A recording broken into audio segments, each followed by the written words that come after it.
What's up guys, how's it going? Welcome to another video here on the channel. Today we're going to talk about the case of Agnes. So if you haven't subscribed to the channel yet, please do. And don't forget to turn on notifications button. Now, without further ado, let's go to the video.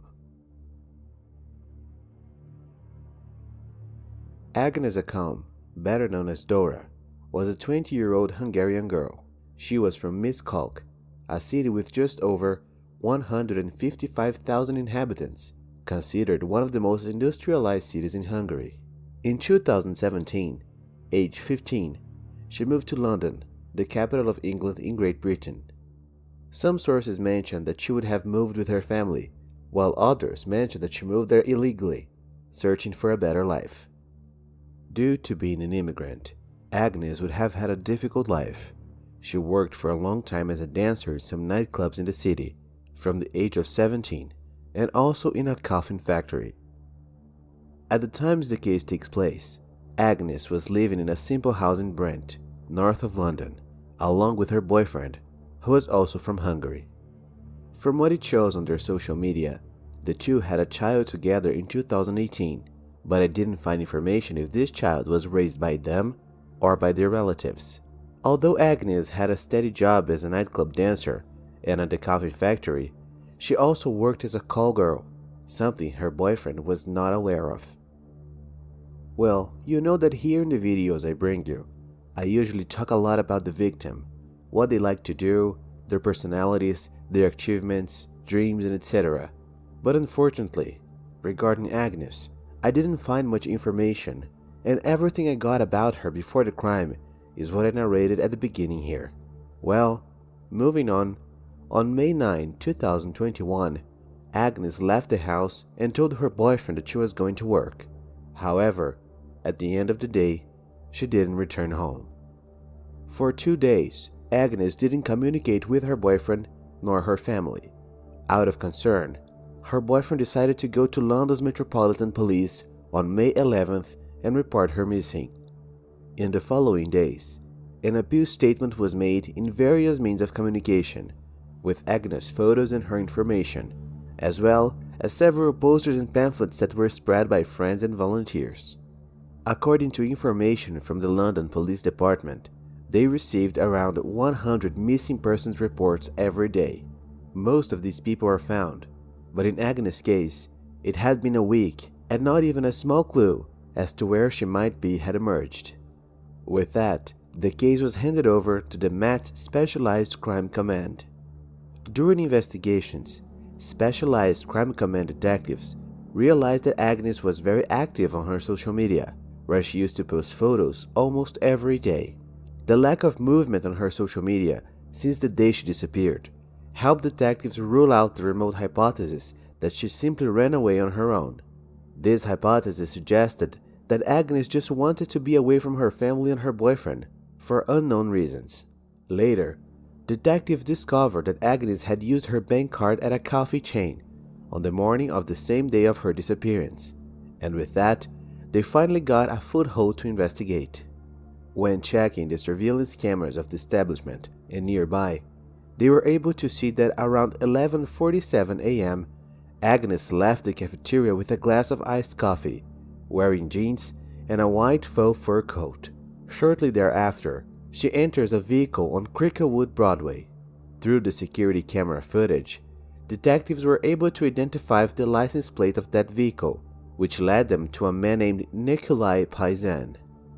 Nikolai was 64 years old, of Romanian origin, and working as a truck driver. Detectives decided to gather more information about him and discovered that he had a nice house located in a middle-class neighborhood.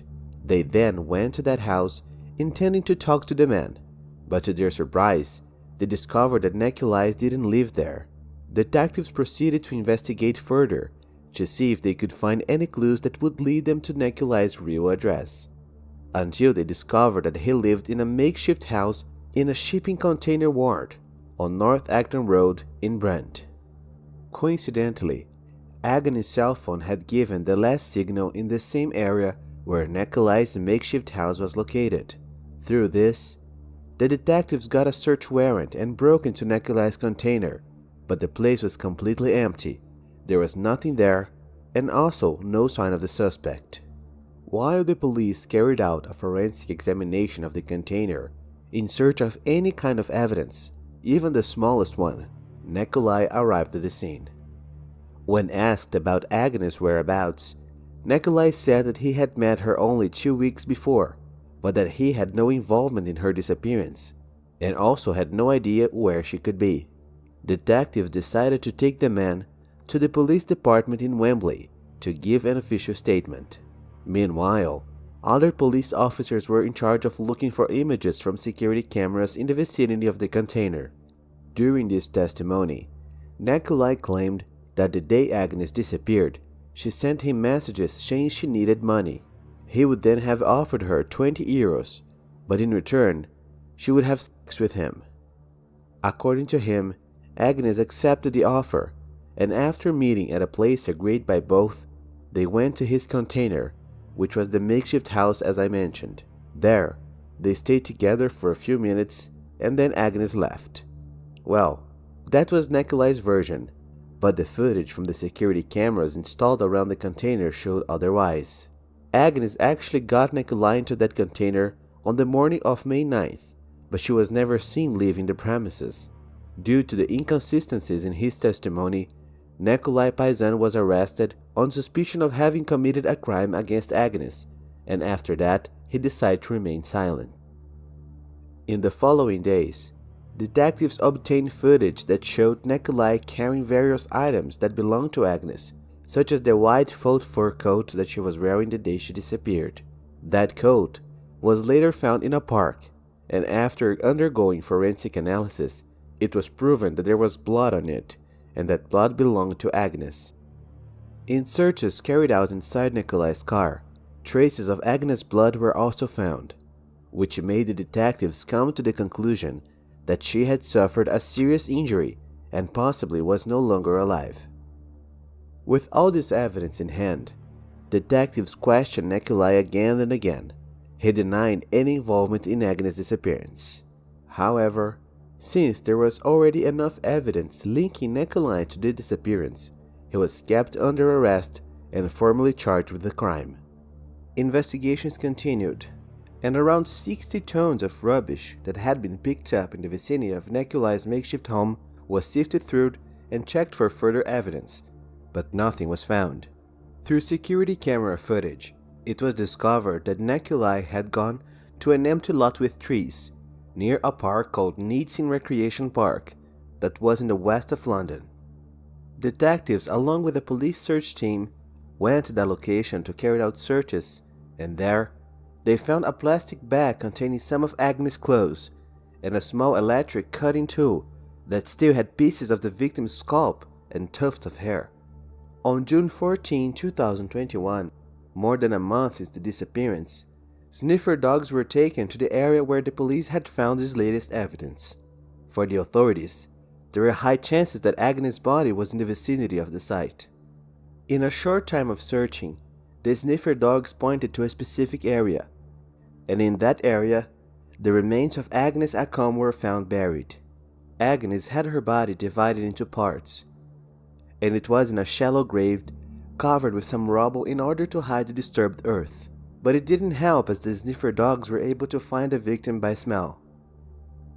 According to Neil John, Chief Inspector of the Police, the condition of Agnes' body was one of the most disturbing and shocking things his team has seen in the years of work. An analysis carried out on the body by a coroner found that the cause of death of Agnes was due to several blows that she suffered in the head with a solid and heavy object, probably the same electric cutting tool that was found with some of her clothes. The analysis also found that the victim was violently attacked and practically had no chance of reaction. Later, detectives discovered that Agnes and Nikolai had been involved for over a year, having met 54 times in the past 12 months. According to the phone records of both, they would have met in a supermarket parking lot. At the time, Agnes was asking for money in the parking lot, and that's when Nikolai approached her and said he would help her, but in exchange, she would have to sleep with him. From then on, the two began to meet frequently whenever Agnes needed money. According to some of the victim's friends, she not only met with Nikolai, but with at least 5 to 8 different men, and her main source of income came from these services. With the discovery of the body and other evidence, Nikolai was questioned again by the detectives, and this time he gave another version of the facts. According to him, he and Agnes would have met outside a coffee shop on May 9th, as she had asked him for money. In exchange, the two left together. The young woman would have voluntarily gone to his makeshift house in a container and took a glass of iced coffee with her. As soon as they entered the container, before they began to have intercourse, Agnes would have given the glass of iced coffee to Nikolai, saying that she was satisfied and that he could have the rest. After taking a few sips, Nikolai would have started to feel sick. His mouth was dry, and he deduced that Agnes had doped him with the coffee. Then everything would have gone dark for him, and he couldn't move anymore, falling unconscious. When he was regaining conscious, Nikolai felt Agnes push something against his mouth, causing him severe pain. By instinct, he would have pushed her, causing the object that was in his mouth, which was introduced by Agnes, to be pulled with great force, pulling out the 2 incisor teeth that were in the front. Then, according to him, he had a kind of amnesia and claimed not to remember in detail what he did, but after getting up and washing his face, he found Agnes already lifeless, wrapped in a bunch of dirty clothes and cloths. He would have been in a state of panic and knew that no one would believe his version of the story, so he didn't call the police and decided to get rid of her body so he wouldn't get into trouble. It turns out that the evidence collected by the police and also the security camera footage do not match Nikolai's timeline. From the time Agnes enters the container until the time Nikolai comes out alone with the blood stains on his clothes, it's only 35 minutes, and by the way Nikolai told in this version, at least 1 hour would have passed. And about his front teeth being knocked out, in fact, he doesn't have them, but they were taken out years ago. Despite all evidence pointing to this version of events as false, Nikolai stood his ground and told detectives that that was the truth. In July 2022, the trial of Nikolai Paisan for the crime against Agnes Akam began. In court, evidence was presented that Nikolai took the life and divided Agnes' body into parts, and in the sequence, he used a cart with a dumpster to carry these parts to his car, also emphasizing that the crime could not have been a simple accident, as Nikolai stated in his testimony, since the victim had been hit several times, indicating that the aggressor was very angry. Prosecutors even put forward the theory that Agnes had changed her mind and no longer wanted to be with Nikolai. With that, due to the rejection, the man would have been enraged and decided to take the young woman's life. As for the question of Nikolai being doped by Agnes with the iced coffee, it has never been proven, and for the authorities, this was pure invention. At the end of his trial, Nikolai Paisan pleaded guilty to transporting and hiding the body, but denied that he intended to commit the crime. He also said that it was all an accident, and that it was Agnes' fault for trying to drug him. Nikolai Paisan was found guilty of the crime against Agnes Akam, and sentenced by the jury to life in prison with the possibility of parole after serving 22 years of his sentence. He is currently incarcerated in a prison on the outskirts of London, where he will spend many years of his life. Agnes's boyfriend and father of her son told the court that before she was a victim of the crime, they were writing a letter to their son, who was adopted by another family, but that after he no longer knows how to deal with the situation and believes that he would not be able to write this letter without her. Alright folks, so that's it for today. Thanks for watching until the end, best wishes, and I see you next time.